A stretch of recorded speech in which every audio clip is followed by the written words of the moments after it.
All right, cool. Great. All right, well, we are going to call to order the September 8th, 2022 Government and Personnel Committee of the Northern Virginia Transportation Authority. According to my agenda, we have Chair Wheeler from Crystal County with us. Ms. Crystal is not here with us. Mayor Davis Younger from the City of Manassas, and I am here, which makes a quorum of 3.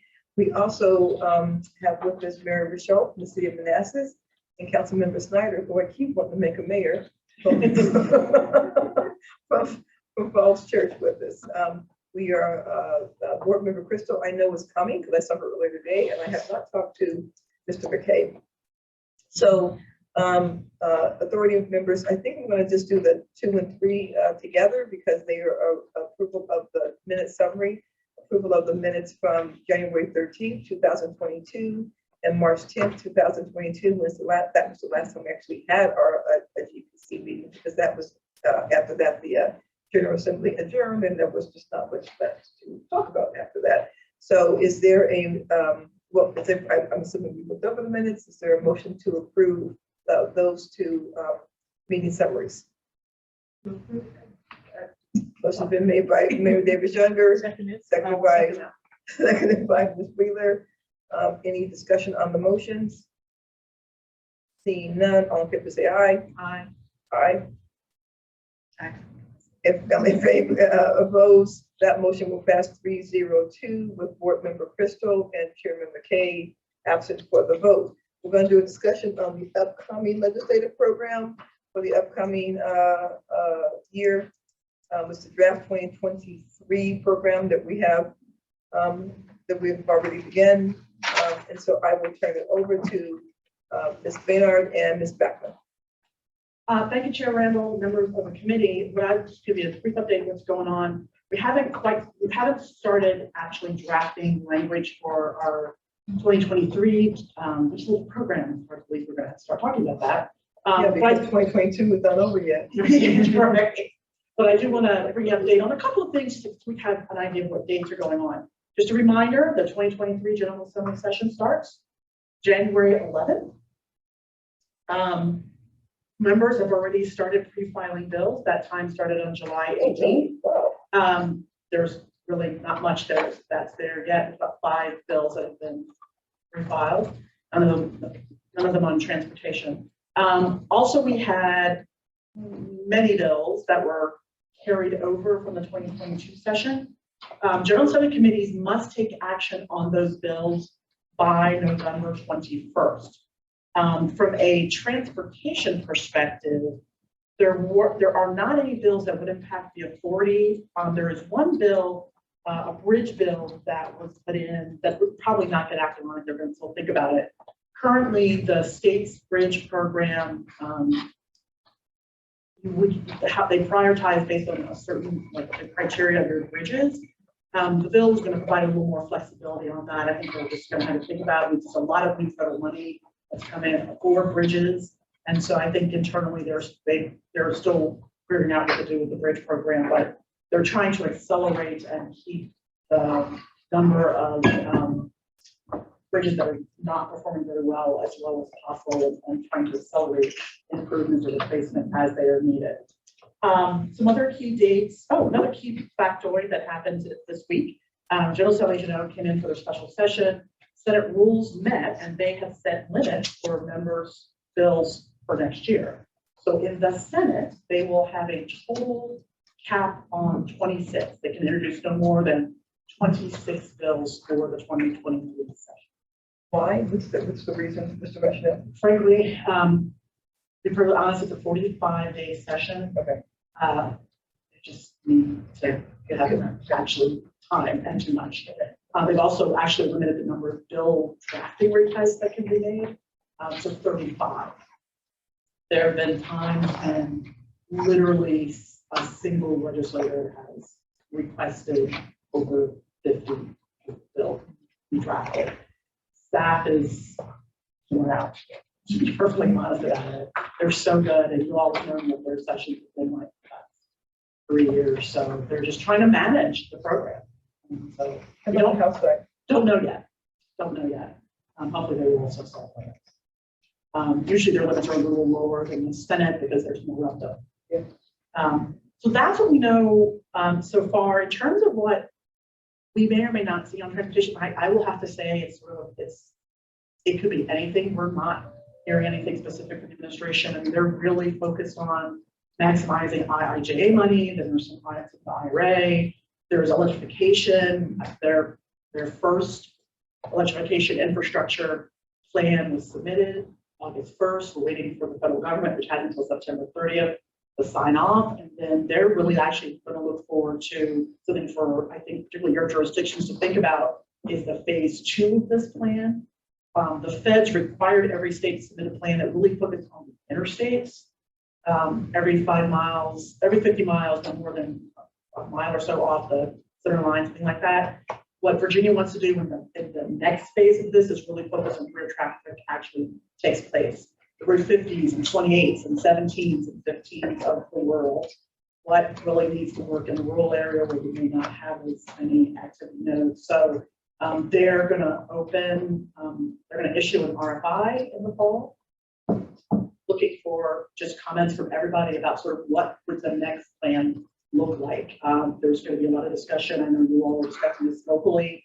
You know, how do you provide charging infrastructure and multifamily, or in townhouse developments, or where there might not be everybody has a driveway kind of thing. So you know those kind of discussions I think will be what we'll hear more of, and they're looking for comments for the phase 2 plan. Collect that this fall. From a funding perspective, the state's revenue and transportation have been doing really well, even without the federal money added in. We will, again, will that continue? How is that going to work over the next few years? From a policy standpoint, they were directed by the General Assembly to stand up a multi-use trail office that has not been stood up yet. So hopefully we'll be hearing something about that moving forward, because one of the things they'll have to develop is we've got some funding. How is that to be distributed? Is it a grant, a formula? Is it to both? Those criteria. The multi-use trail office for state trails? No, well, it's the way it was stated. It is to fund design, construction, possibly maintenance of regional multi-use trails. In conjunction with counties Well, that'll be sort of the discussion, because actually they're looking, because most of them are created at the local government level. Yeah. It's not as much at the state level, but this is meant to be a state office to support local and regional activity on multi-use trails. Can you call it an authority? No, it's an office. It's an office, and it was housed in VDOT. So it would be like they have the funds, and the purpose of this office is to grant money to localities to take care of their trail system. Those details of how granular we're going to get are yet to become forward. My understanding is that it's a lot more about funding than governance. Yeah. There is no state available funding, especially for trails across jurisdictions. Fortunately, in Virginia and Northern Virginia, we have institutions like the Northern Virginia Parks Authority, but I think elsewhere around the Commonwealth, if you want a trail that connects, say, I'm picking on them, I have no idea if this is true, from Chesterfield to Richmond as a commuter trail, there's not really any funding source or Right. No, actually, that would be like the Fall Line Trail. They actually have a regional trail. Well, there you go. So that's a bad example. Yeah, well, no, it's a good example, actually, because it's those kind of efforts that the state funding, I forget how much they put into it, is meant to support, but they have to stand up in office, and it's a brand new effort. Remember, Crystal is correct. State has never really, I mean, it's done a little bit of it through VDOT, through the TAP program in particular, some through the Department of Conservation and Recreation. This was meant to sort of supersize that effort with state money. I suspect it's probably a good thing for our interest, because we have seen in the past when General Assembly members are interested in supporting trails, they tend to look to other regional transportation money. So this is a new stream that will not compete with Because you did say there was funding behind it. Yeah, already, that's- so that's good. It wasn't like everybody Remember, put behind it. No, well, remember how much money they put into it? Yeah, I can't remember. No. It was significant. It Yeah, was but multiple six figures Right. for the first five. So, as I said, we will have discussions. I mean, I think, not quite sure what the administration think they need to do on transportation. That would require legislation. I mean, that's kind of the issue, really, is whether there's something that they want to do that requires legislation. And the secretary, and I think many of you all have been now at this point been in events with him or meetings with him. You know, he continues to mention that he wants to have a look at smart scale. My understanding is I don't know that's really started in depth yet. So it would be, I don't expect that there would be anything on smart scale per se, coming from the administration anyway, in the upcoming general assembly session. Kind of where we are. So I do have one question about the bridge program. Sure. So we have bridges in Northern Virginia that go obviously from Northern Virginia to the district or to Maryland. So what could bridge money be? Is it only for intrastate bridges, or could it be used for bridges that are going out of the state? And I ask that because obviously the bridge money comes from taxes collected only by Commonwealth Right. citizens. And so technically, I would imagine that you can't spend your tax money someplace else unless you, one, have some federal funding involved, and two, probably coupled with another state or the district to do that. So do we know what that's, and that's for both ends? I mean, I don't know. I think there's something going, out of the Norfolk area or something. So, so we have bridges that are going. So it is for state-owned bridges. Okay, Locally okay. owned bridges down. But yeah, some of our bridges land in another jurisdiction. Yeah, well, yeah, but that's still an intrastate bridge. Yeah. Okay. Yeah. So it's really meant for the Commonwealth bridges. My only other question is there is just now, well, question / statement, that no one should be surprised I'm making, because I make it every year. As there seems to be more of a getting our arms around what's happening with Metro's funding. It's a little more clarity of what the shortfall will be, and the fact that the federal money that went to Metro was more for the past 2 years and not looking forward. And so there will be a shortfall in Metro. They don't know how much yet. But they know there will be a shortfall in Metro. In addition, of course, Metro riders have not come back via post-COVID. They've come back more on in bus than they have in rail, but there's still a significant shortfall. So Metro will have a shortfall again. I think it would be prudent if, once again, all of us put it in our legislative programs that there is no money taken out of MBTA to fund Metro. And I think I will continue to say, no matter what we look like on the financial side, I think we should continue to say that we will always look for that 38.5 million to come back. But at the very least, let's not have that happen again, knowing that that Metro will definitely have a shortfall. And it's not just a post-COVID shortfall. It's a shortfall either way. And I look forward to meeting the new general manager of Metro. I'm sure that I know they're trying to get together. I'm hopeful with them and for them and all that stuff.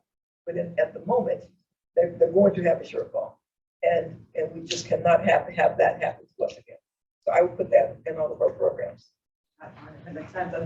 And board member Crystal, I know NBTC has their annual report on operations and other phrases on WMATA. Yes. And there are some recommended actions and thought processes you'd like to see undertaken by both the region and Metro. And I know one of them is structurally how they're funded, which isn't going to be a quick discussion, but I think it gets back to what Chair Randall was saying, is that the organization has to figure out how to fund itself. Correct. Particularly on the operational side. Well, yes, particularly on the operational side of it. Yes. Yeah. I think that's Well, right. and I think one of the things that we have studied in BTC as well that continues to just be a challenge is the requirements attached to the Commonwealth meeting its obligations to the funding, the capital funding program, which is to say redirecting our money to meet the Commonwealth's obligations to the capital funding program, was that Metro had to stay within a 3% cap in terms of the operating subsidies billed to the jurisdictions per year, which is, I think, a very thoughtful idea until it runs into the reality of, say, 8% inflation. So I think we as localities both feel like that cap protects us from swings in the Metro budget, but it also makes it very hard for Metro to deliver the same level of service, let alone any of the expanded service for which we're all interested. So we just try to draw attention to some of those ongoing issues. But the chair's point certainly stands. We would love for the Commonwealth to play a greater funding role and not look to MBTA as the place to get the funds. Absolutely not. Absolutely, probably not. That's all I have. So that's all I have. Well, I just have one thing. We are giving, or I'm giving a presentation at VML on October the 3rd. They're doing a panel with the Regional Transportation Authority. In addition to that, and Tracy, I don't remember the date. The Senate Finance and Appropriations Committee meeting on the 19th. They have asked their staff. Yeah, Dave Chappelle to give a presentation on the Regional Transportation Authorities. He did reach out to me, Chair Randall. I gave him an updated version of the presentation we gave to Secretary Miller so he could have the latest and greatest information regarding the regional, or at least NDTA when he's making the presentation. I believe this was at the request of Senator Barker.